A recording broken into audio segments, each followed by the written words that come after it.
Les codes secrets, les messages chiffrés, les langages cryptés sont aussi vieux que l'homme.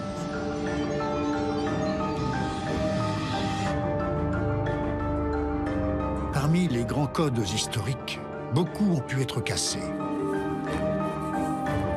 Mais l'un des plus longs textes à clé du Moyen-Âge garde tout son secret.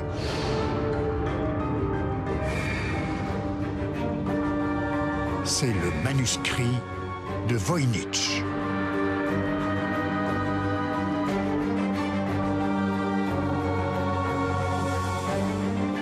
Un ouvrage composé dans une langue et un alphabet inconnu et illustré d'images énigmatiques par un auteur qui a gardé l'anonymat. Quel secret se cache derrière ces lignes?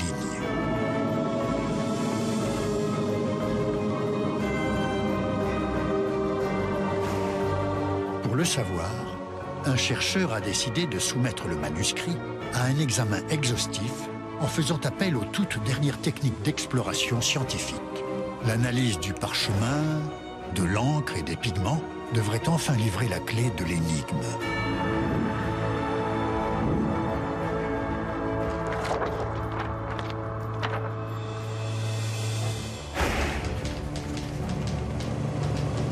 Durant la Seconde Guerre mondiale, les services de renseignements américains parviennent à déchiffrer le code Purple de l'ennemi japonais. L'équipe est dirigée par William Frederick Friedman, l'un des meilleurs cryptologues de l'époque. En guise d'exercice, Friedman et ses hommes décryptent des textes codés célèbres. Aucun ne leur résiste, sauf un. Le manuscrit de Voynich.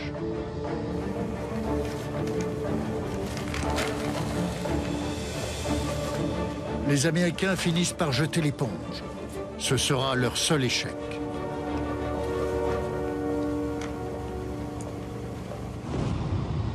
Le manuscrit de Voynich est un texte de plus de 200 pages que les spécialistes tentent de décrypter depuis le début du siècle.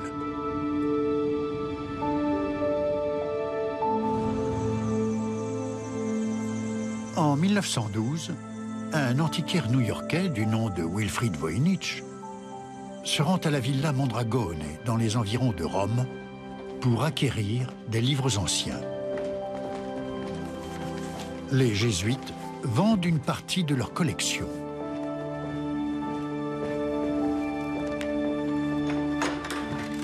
L'un des coffres qu'examine Voynich a appartenu au père Athanase Kircher, un grand savant du XVIIe siècle.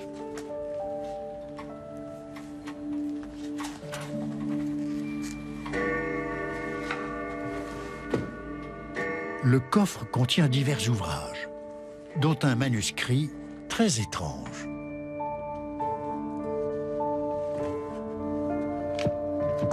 Un volume attira mon regard. Il était si laid, comparé aux autres, que cela piqua ma curiosité.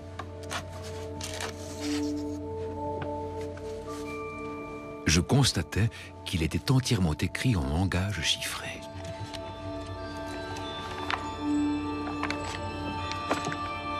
Voynich achète le manuscrit et passera le restant de ses jours à tenter de le déchiffrer.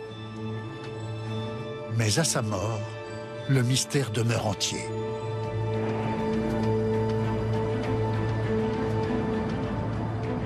Aujourd'hui, l'ouvrage est conservé à la bibliothèque de l'Université de Yale, qui possède l'une des plus belles collections de livres rares du monde.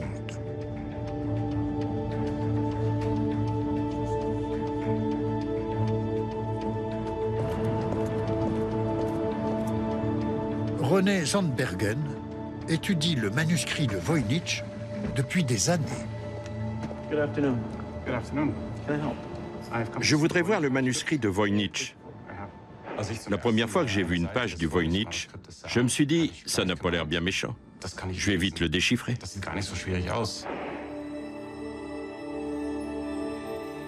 Mais quelques années plus tard, force est de constater que je me suis trompé. J'ai échoué, comme tant d'autres avant moi. Le précieux manuscrit est conservé dans une section spéciale de la bibliothèque.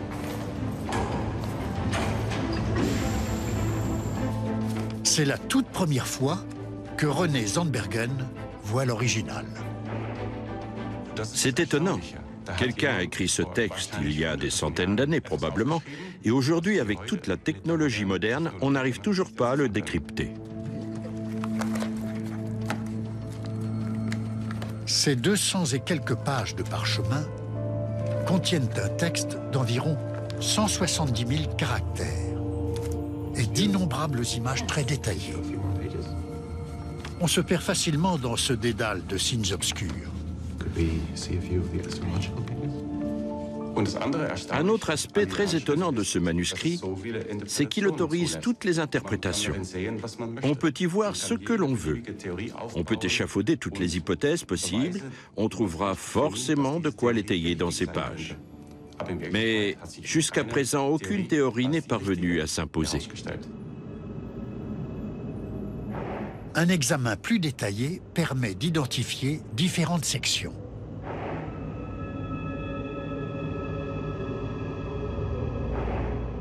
Le découpage est suggéré par le sujet des dessins.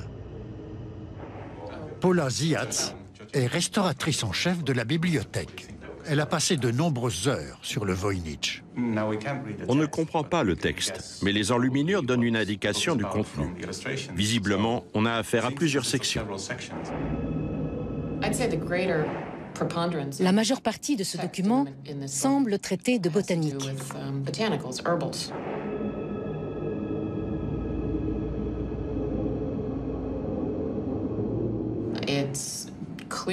Ça ressemble fort à un herbier. On nous montre les racines, les feuilles et les fleurs de différentes plantes.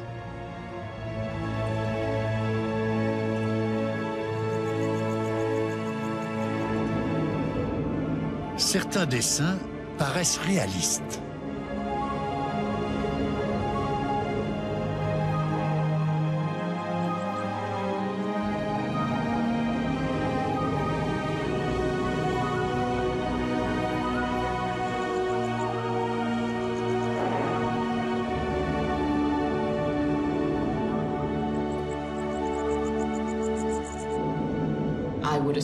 J'imagine qu'on apprend où trouver ces plantes, comment elles poussent et à quoi elles servent. La médecine a longtemps reposé sur les plantes. Un autre aspect de la médecine de l'époque se retrouve dans ces constellations d'étoiles du zodiaque.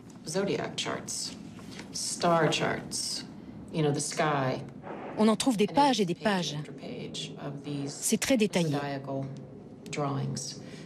Mais évidemment, on ne sait pas ce que ça signifie. Là encore, certaines figures semblent d'une précision étonnante.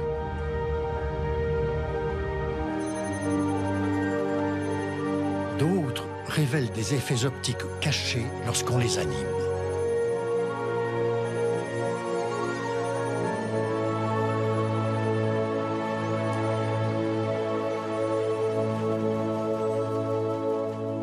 Mais quel est le rapport entre la botanique et l'astrologie? Au Moyen Âge, avant de traiter quelqu'un avec des plantes médicinales, il fallait connaître son signe astrologique. Un peu plus loin, on voit des femmes dans des bains d'eau verte. Ces scènes sont très étranges. Faut-il en déduire que le Voynich est un traité de médecine sur les eaux thermales, ou qu'il contient le secret de la fontaine de Jouvence? Une hypothèse osée, mais qui concorde avec la suite. La section suivante ressemble à un livre de recettes. On dirait des explications sur l'art de couper, de préparer ou de cuire les plantes décrites précédemment. Pour un œil novice, cela ressemble vraiment à un herbier ou à un traité sur les plantes médicinales.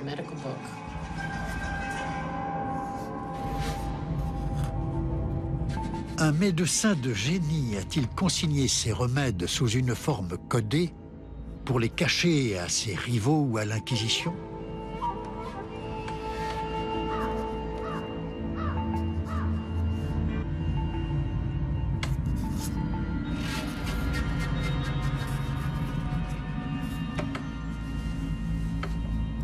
Qui donc a rédigé cet étrange traité? Un indice va mettre Wilfried Voynich sur une piste. Voynich réalise des reprographies de l'original et fait ainsi apparaître un détail caché.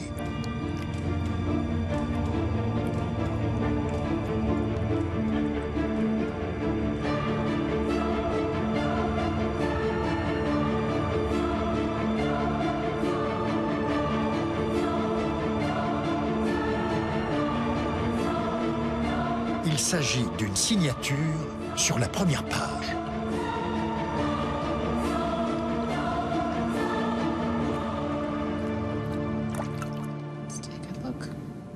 On l'a effacée, mais elle reste visible à la lumière ultraviolette. Il y a un T. Tepenesh. Et en dessous, Jacobus à Tepenesh. Jacob de Tepenesh. C'est un médecin et un herboriste du début du XVIIe siècle. Il a créé un remède qui a fait sa fortune et sa renommée dans toute la Bohême. En 1608, il est appelé à Prague pour soigner Rodolphe II de Habsbourg.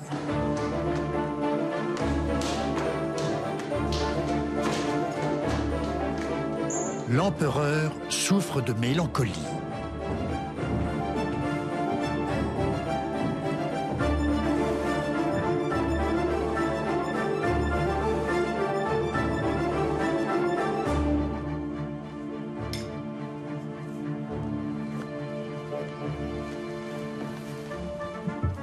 Tepenesh cultive ses propres plantes et les distille lui-même. Son remède a une forte teneur en alcool.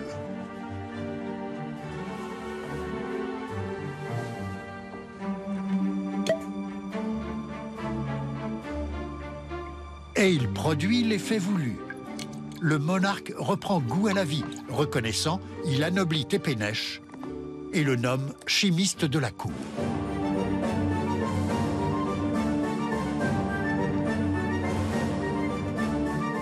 Mais pourquoi un médecin aurait-il consigné ses remèdes dans un langage codé? Les médecins pouvaient avoir maille à partir avec l'Église et les autorités. Kevin Repp est le conservateur de la collection de manuscrits de la bibliothèque de Yale. Le développement de la science était très lié à l'alchimie au début de l'époque moderne. Mais l'alchimie était une science occulte. Les informations contenues dans les livres d'alchimie étaient secrètes. Jacob de Tepenesh est-il l'auteur du plus mystérieux des traités scientifiques?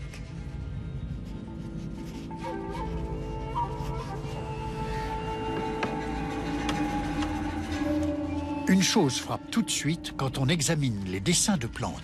Ils ne sont absolument pas réalistes. Certains détails sont grossis. Feuilles et racines font davantage penser à l'anatomie humaine ou à des figures géométriques qu'à des organes végétaux. L'ensemble ressemble moins à une description botanique qu'à une allégorie. Mais ce type de dessin s'inscrit dans une tradition remontant au Moyen-Âge. Au Moyen-Âge, on ne représente pas les plantes de façon réaliste ou fidèle à la nature, mais de manière à souligner les vertus qu'elles possèdent. À l'époque de Tepenesh, au début du XVIIe siècle, cette tradition picturale est déjà abandonnée. On représente les plantes avec beaucoup plus de réalisme. Un traité du XVIe ou XVIIe siècle ressemble davantage à ce manuscrit de 1562.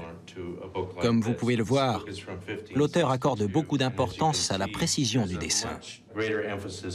Ces plantes sont tout à fait reconnaissables.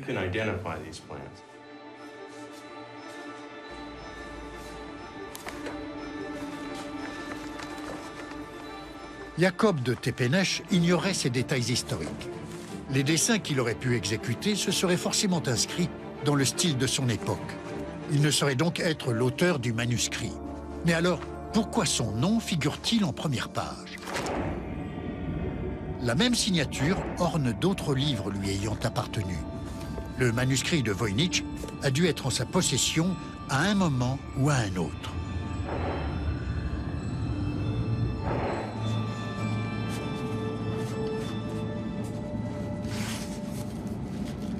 Mais il est sans doute plus ancien.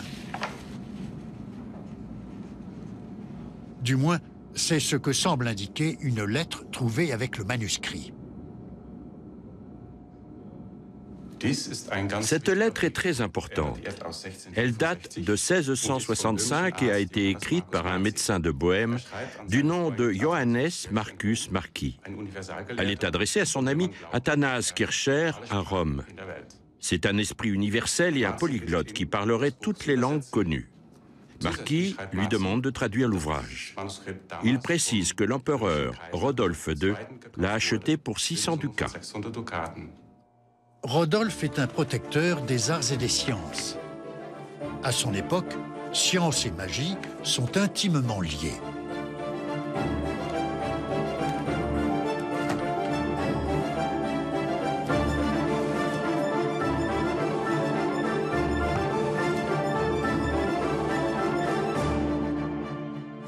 Rodolphe possède une vaste collection de grimoires et d'objets rituels de magie.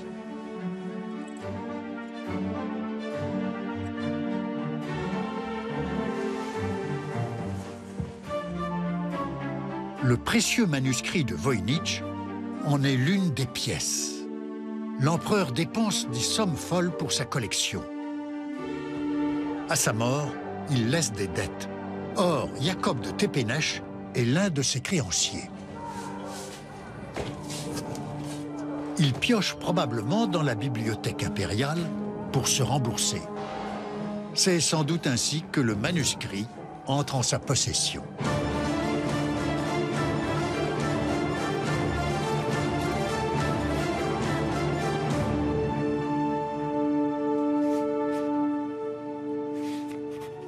La lettre adressée à Athanase Kircher fournit également un indice sur l'auteur du manuscrit.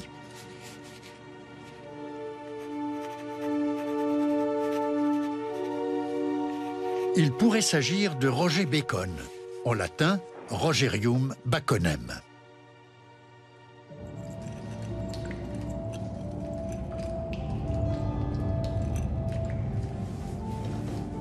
Roger Bacon est un philosophe et savant anglais du XIIIe siècle. On le surnomme Doctor Mirabilis, le savant admirable, en raison de sa science prodigieuse. Très en avance sur son temps, Bacon s'attire maintes fois les foudres de l'Église. Ses travaux lui valent même plusieurs séjours en prison.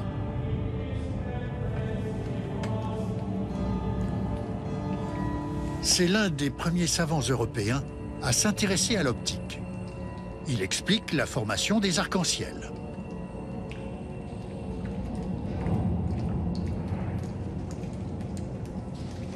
Il étudie les phénomènes de réflexion et de réfraction de la lumière.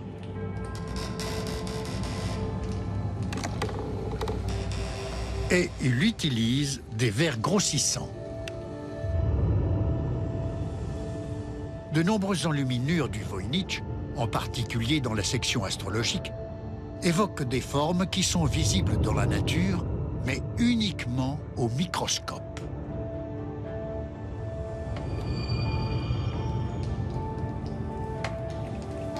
S'agit-il des toutes premières découvertes scientifiques dans un domaine jusque-là resté inaccessible, celui de l'infiniment petit?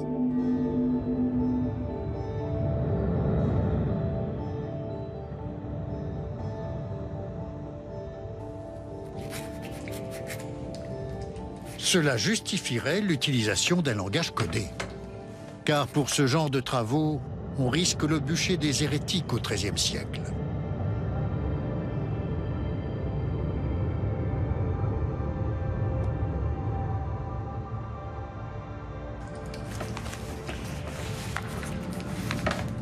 Mais les lentilles mises au point par Roger Bacon pour corriger la vision, sont-elles capables de grossir l'infiniment petit?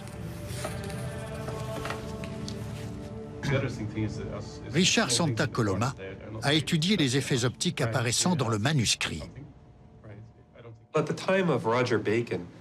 À l'époque de Roger Bacon, il n'existait pas de microscope capable de montrer le niveau de détail qu'on voit dans le Voynich. Il faut attendre le début du XVIIe siècle avec Cornelius Drebbel, qui met au point un microscope sophistiqué à lentilles biconvexes pour qu'on puisse voir les formes que ces dessins semblent représenter. Le manuscrit pourrait-il être une sorte de carnet de notes? Au début, j'ai effectivement cru qu'il s'agissait d'un carnet dans lequel Cornelius Drebbel avait consigné ses observations au microscope. Mais finalement, je crois plutôt que c'est une œuvre de fiction. Il y a beaucoup d'éléments purement imaginaires. De fait, la plupart des dessins mettent en scène des visions fantastiques.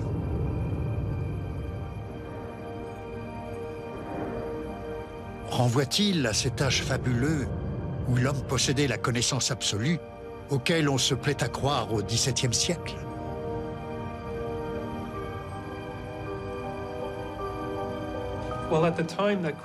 À Londres, à l'époque de Cornelius Drebbel, on spécule volontiers sur l'existence d'un grand livre de la vie très ancien qui contiendrait toutes sortes de connaissances fabuleuses. Si à cette époque des gens mal intentionnés avaient fabriqué le Voynich, il leur aurait sûrement rapporté fortune et honneur. Le Voynich ne serait-il qu'une imposture? Un faux livre ancien et mystérieux?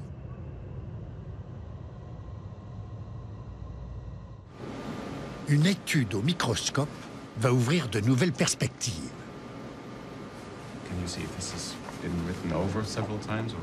Paul Asiatz est frappé par la qualité du tracé des dessins et du texte. La surface du vélin est très lisse, très nette. Je ne vois ni abrasion, ni trace de correction. L'auteur aurait-il pu tracer ces 200 pages de texte sans faire aucune faute? On peine à le croire.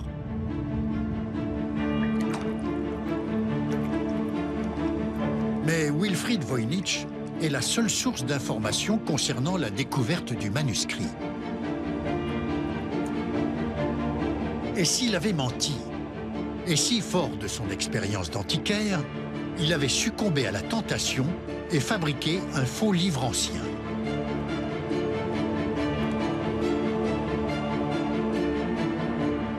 Plusieurs spécialistes l'en ont déjà soupçonné. Grâce aux dernières avancées de la science, il est désormais possible de vérifier l'authenticité du manuscrit. Joseph Barabi, expert en microscopie, s'apprête à examiner le Voynich. Lui et son équipe de spécialistes ont déjà démasqué de nombreux faussaires. Qu'est-ce qui vous indique qu'un manuscrit est authentique et comment faites-vous pour le dater avec précision? On regarde si les méthodes employées correspondent à l'époque.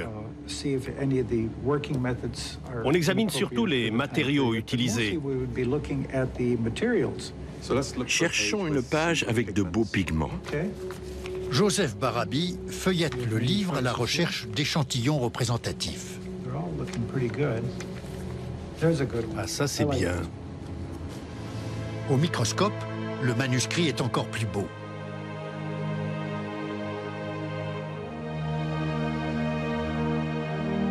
La preuve ultime de l'authenticité ou non du manuscrit se cache dans ces détails microscopiques d'une étonnante splendeur.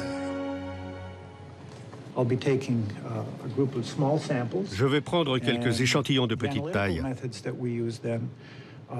Nous employons plusieurs méthodes d'analyse.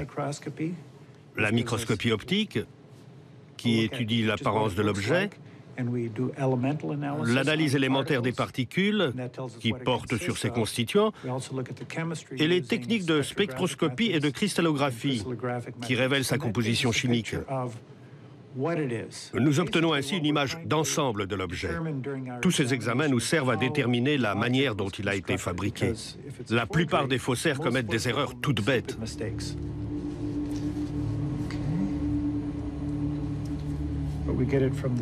Ce sont ces erreurs que Joseph Barabí va rechercher. Il prélève des échantillons de pigments et d'encre sur différentes pages. C'est la toute première fois que ce type d'examen est réalisé sur le Voynich. Le vert est plus mystérieux. C'est la seule façon d'établir avec certitude l'authenticité d'un document ancien. D'après nos résultats, on a employé une encre métallogallique. Elle a sûrement été fabriquée en plusieurs fois parce que sa composition varie légèrement. Le bleu, c'est de l'azurite, un très beau pigment minéral. Le rouge et le brun, ce sont des pigments à base de roche ferrique.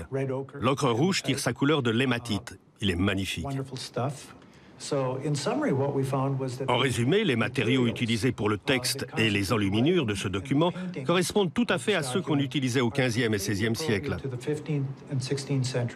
Mais le point le plus important est qu'on n'a trouvé aucun matériau suggérant un faux exécuté au XIXe ou au XXe siècle.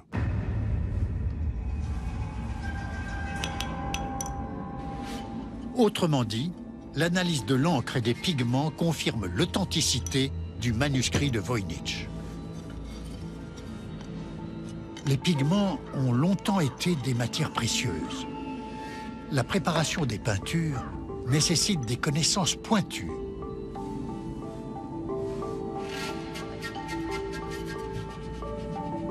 On utilise généralement de la gomme arabique comme liant.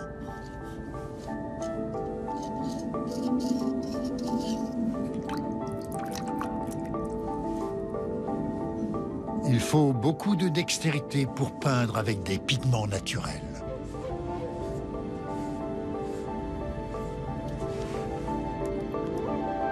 Les poudres grossières sont les plus brillantes, mais ce sont aussi les plus difficiles à appliquer.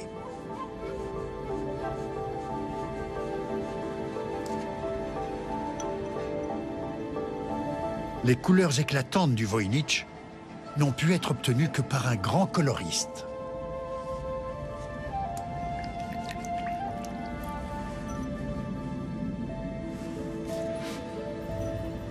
En comparaison, le tracé des dessins paraît bien grossier.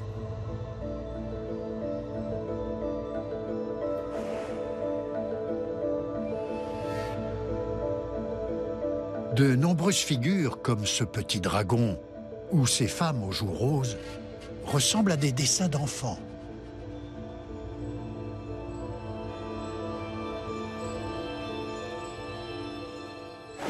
À la bibliothèque de Yale, René Zandbergen rencontre Edith Sherwood. Elle a une théorie étonnante sur ces dessins. Le premier dessin du Voynich que j'ai vu était celui-ci. Mon hypothèse est qu'il s'agit d'une œuvre de jeunesse de Léonard de Vinci.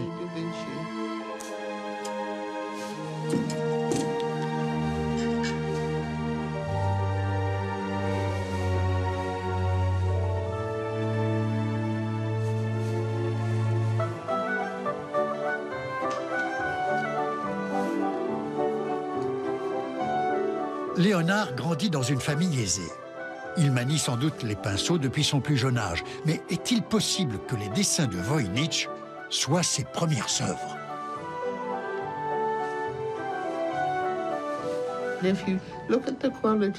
Ce dessin et les suivants ne sont pas très sophistiqués. Il a dû les peindre quand il était encore enfant. Un dessin en particulier a retenu l'attention d'Edith Sherwood. Ce dessin astrologique montre 15 femmes nues, assises dans leur bain. Certaines sont manifestement enceintes.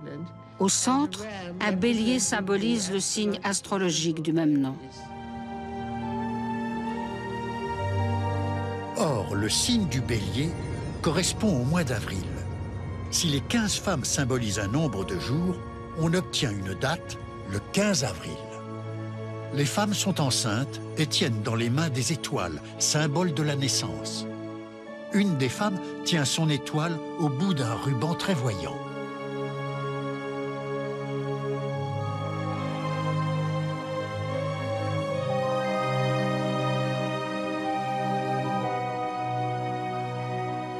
Sa position sur le cadran indique 22 heures.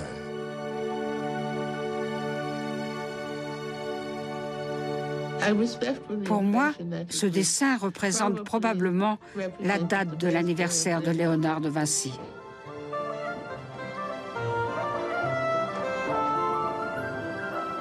Par la suite, Léonard pratiquera l'écriture en miroir pour coder ses notes. Le fait est célèbre. Faut-il voir pour autant dans le Voynich son tout premier exercice de cryptage? Léonard est l'un des plus grands peintres de la Renaissance et de toute l'époque moderne. Dès son plus jeune âge, il réalise d'excellents dessins qu'on ne saurait comparer aux croquis grossiers du Voynich. Pour Polazziatz, la théorie de l'exercice de cryptage ne tient pas debout. Le manuscrit de Voynich représente une somme de travail beaucoup trop importante pour cela. Ce manuscrit a-t-il coûté cher à la fabrication? C'est fort possible. Les pigments sont d'excellente qualité, en particulier ceux d'origine minérale. La preuve, c'est qu'ils ont gardé tout leur éclat jusqu'à aujourd'hui. Plus les feuillets sont grands, plus ils coûtent cher. Et cet ouvrage en contient beaucoup, dont une double page, ce qui est très rare.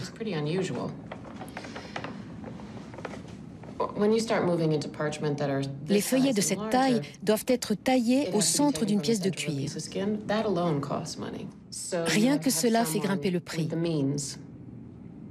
Il fallait avoir les moyens d'acheter une telle quantité de vélin de premier choix et d'aussi beaux pigments. Il fallait aussi le temps de réaliser tout ça. Ça a dû représenter quelques années de travail.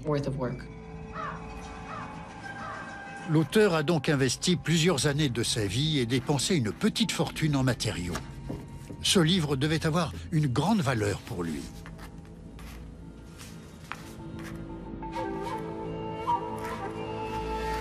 Une valeur telle qu'il a choisi de crypter le texte. Quelle méthode de chiffrement s'offrait à lui?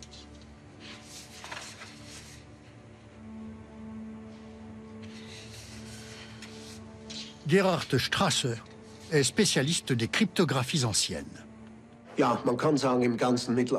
Le chiffre de César était très utilisé durant tout le Moyen-Âge. C'est un chiffrement par décalage, utilisé par Jules César. Le texte chiffré s'obtient en décalant l'alphabet de 4 lettres vers la droite.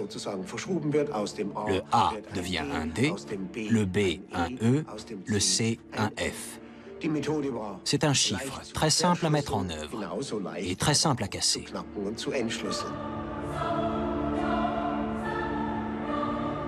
Il suffit de trouver de combien de lettres le texte est décalé. Au pire, il faut 26 tentatives pour le casser.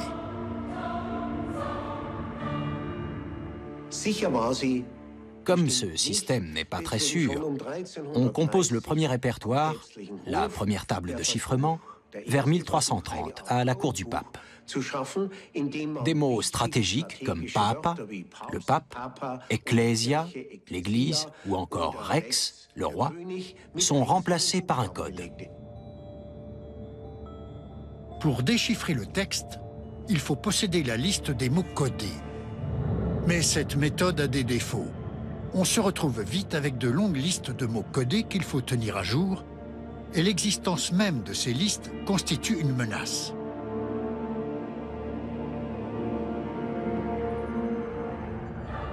Le disque à chiffrer est plus maniable. En superposant plusieurs disques, on peut réaliser des chiffrements complexes.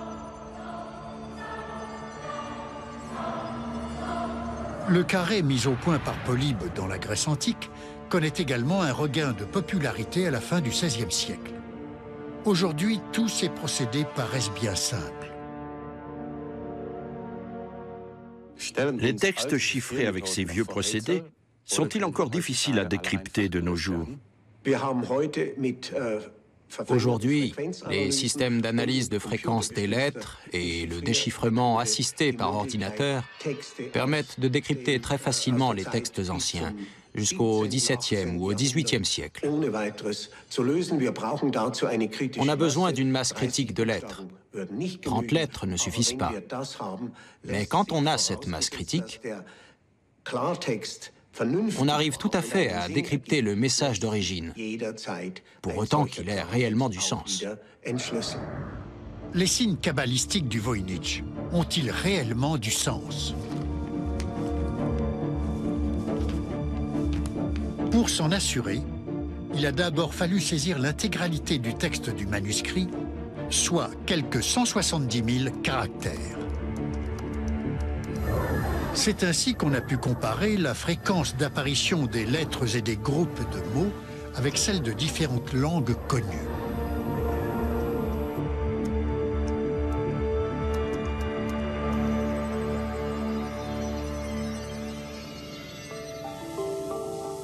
Résultat, certaines lettres reviennent plus souvent que d'autres, comme c'est le cas pour les voyelles des langues indo-européennes. Mais dans l'ensemble, le texte ne présente pas les caractéristiques statistiques d'une langue.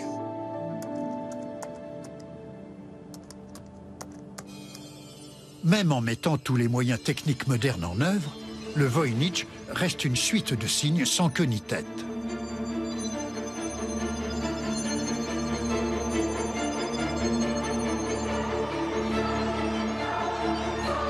Le manuscrit paraît indéchiffrable.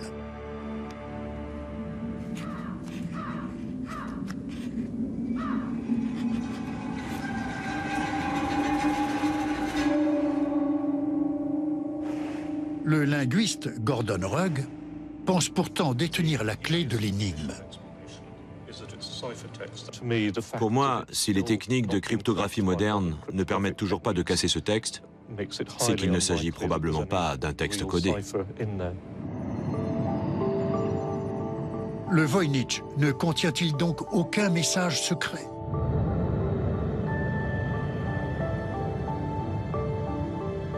En tout cas, cette longue suite de signes évoque tout autre chose à Gordon Rugg. Certaines caractéristiques du texte sont très inhabituelles. On dirait tout à fait une langue artificielle à laquelle on aurait voulu donner l'apparence d'une langue naturelle. Pour donner l'illusion que le manuscrit contient un message secret, l'auteur aurait détourné un procédé de chiffrement ancien.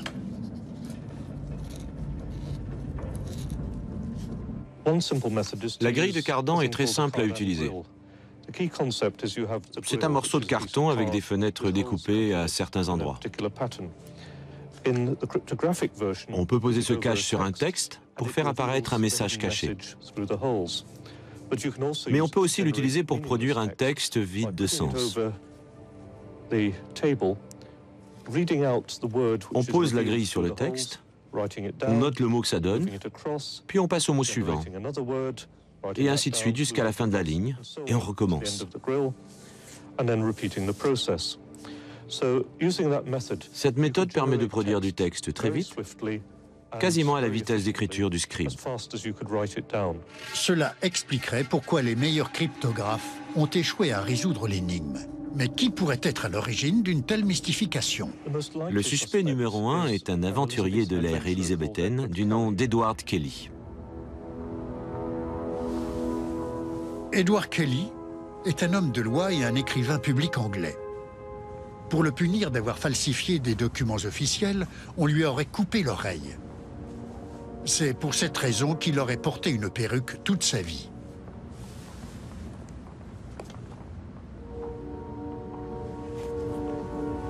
Kelly quitte l'Angleterre et voyage en Europe, où il se fait passer pour un savant. Pourquoi fabriquer un faux texte? Il y a plusieurs explications possibles. D'abord pour l'argent, tout simplement. L'empereur Rodolphe II a payé le manuscrit de Voynich une petite fortune. Si c'est un imposteur qui l'a fabriqué en relativement peu de temps, il a dû faire un beau bénéfice.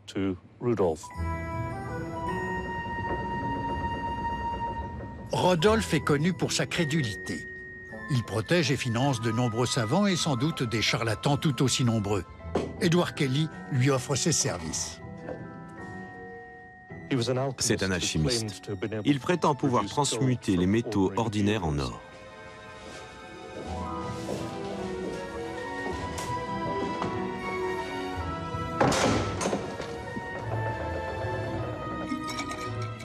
Pour prouver la véracité de ses dires, Kelly propose de s'enfermer dans une pièce et de n'utiliser que des ustensiles que l'empereur aura inspectés lui-même.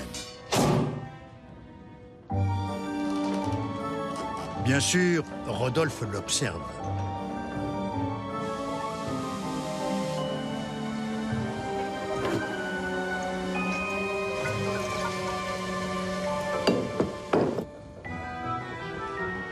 Kelly met donc en scène toute une cuisine savante destinée à ne produire rien d'autre qu'une forte impression.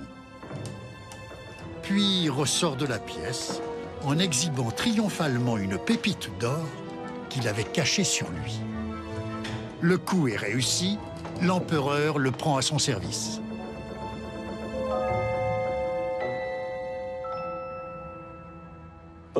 Mais l'argent n'est pas le seul motif possible.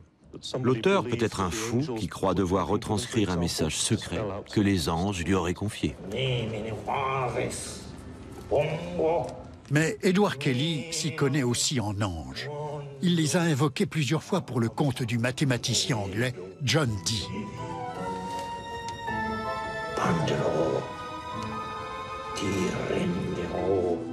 Bien entendu, il est seul à comprendre la langue des anges qu'il appelle l'Énochien, et il dicte leur message tel quel à un John Dee totalement subjugué.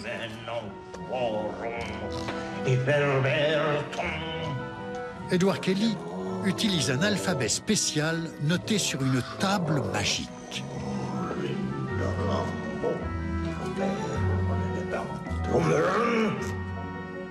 Évidemment, l'Énochien est une pure invention. John Dee mettra fin à ces séances lorsque les anges exigeront qu'il échange sa femme contre celle de Kelly. Edward Kelly avait un motif, les moyens et l'occasion de commettre cette imposture. Il avait aussi le bon profil.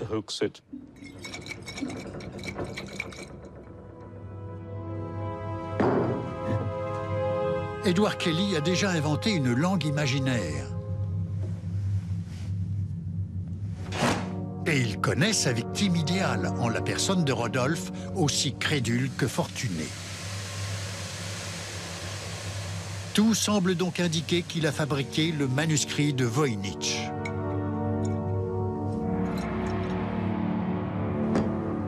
Les techniques d'aujourd'hui devraient permettre d'établir son imposture 5 siècles après les faits.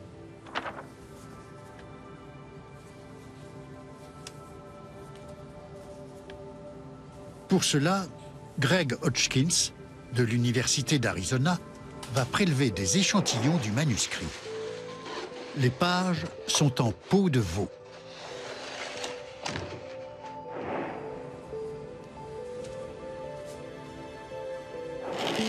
Comme pour toute matière organique, on peut connaître leur ancienneté par comptage du carbone 14.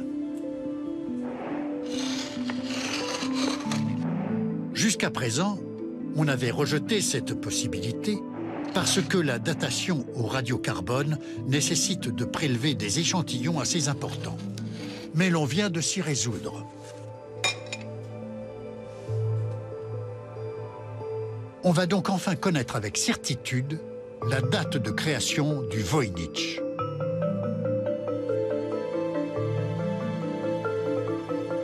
Greg Hodgkins prélève 4 échantillons sur 4 pages différentes afin d'augmenter la précision de la mesure. Quelques semaines plus tard, on connaît enfin les résultats.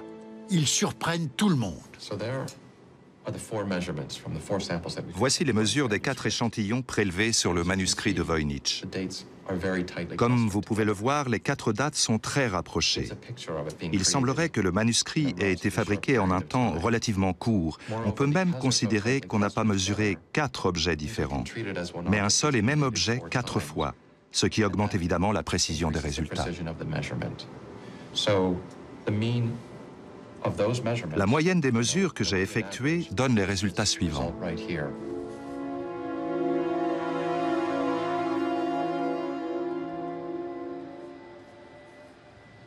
On peut affirmer avec un indice de confiance de 95% que le manuscrit a été fabriqué entre 1404 et 1438. Les spécialistes n'en reviennent pas.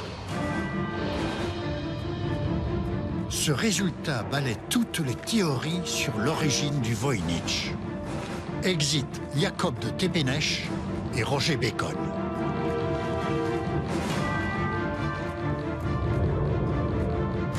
Léonard de Vinci est également mis hors de cause. Il est né un demi-siècle trop tard. Même Edward Kelly est blanchi puisqu'il a vécu 150 ans après les faits. Absolument personne n'avait imaginé que le manuscrit puisse dater du début du XVe siècle. Le manuscrit de Voynich a été écrit vers 1420. Cette donnée jette une nouvelle lumière sur un détail d'une illustration.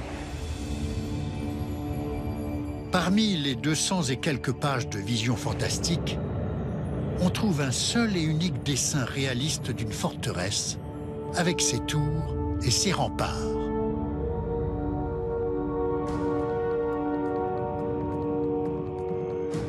Les créneaux en queue d'hirondelle sont très caractéristiques.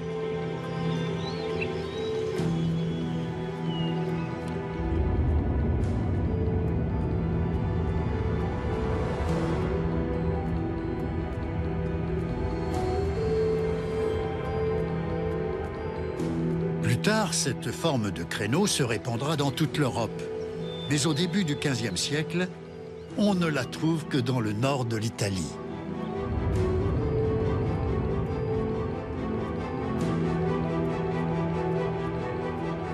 À la Renaissance, cette région est l'une des plus riches et des plus puissantes d'Europe.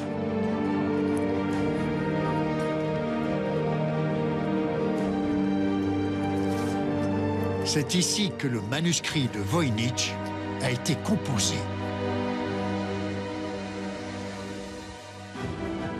Jusqu'à présent, on ignorait la date et le lieu de fabrication du manuscrit.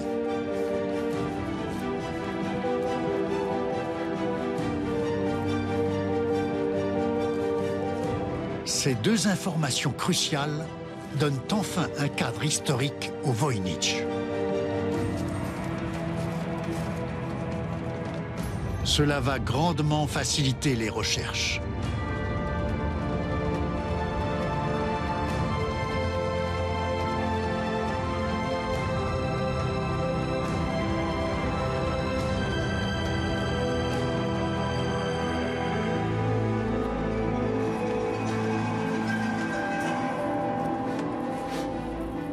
On pourra fouiller les archives de la région de Milan à Venise.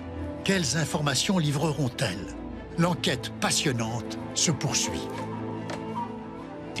La datation est une avancée majeure. Elle nous offre une nouvelle chance de comprendre enfin le manuscrit de Voynich. Même si pour l'instant, il reste ce qu'il est depuis 6 siècles, l'une des plus grandes énigmes de tous les temps.